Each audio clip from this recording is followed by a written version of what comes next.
Friends, இன்னைக்கு independence day ஸ்பெஷலில் flag கலரில் சட்னி பார்க்க போகிறோம். ஃபஸ்ட்டு மேலே இருக்க ஆரஞ்சு கலர் அதுக்கான சட்னி.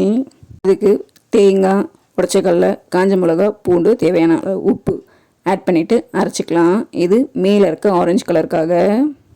நெக்ஸ்ட்டு ஒயிட் கலருக்காக அதுக்கும் தேங்காய், உடச்சக்கடல, காஞ்ச மிளகாவுக்கு பதிலாக பச்சை மிளகாவும் கூட இஞ்சியும் ஆட் பண்ணியிருக்கேன்.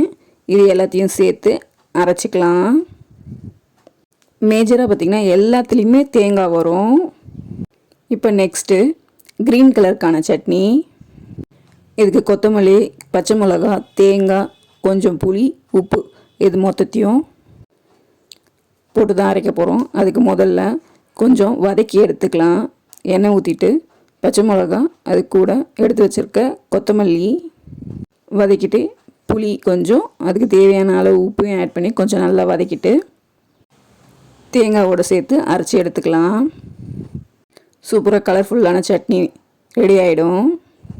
இப்போது எல்லா சட்னியும் தாளிச்சிக்கலாம். எல்லாத்தையும் ஒரே மாதிரி தான் தாளிக்க போகிறோம். அதனால் கடுகு பொரிஞ்சதுக்கப்புறமா கருவேப்பிலை ஆட் பண்ணிவிட்டு எல்லா தாளிப்பையும் சட்னிலேயே கொட்டிக்கலாம்.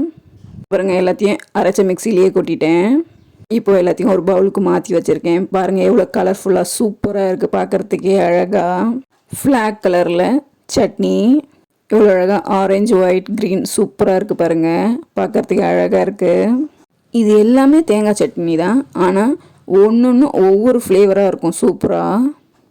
வெறும் தேங்காவை வச்சு 3 வகையான சட்னி செஞ்சாச்சு இன்றைக்கி பிரேக்ஃபாஸ்ட் கலர்ஃபுல்லான சட்னியோட தான்.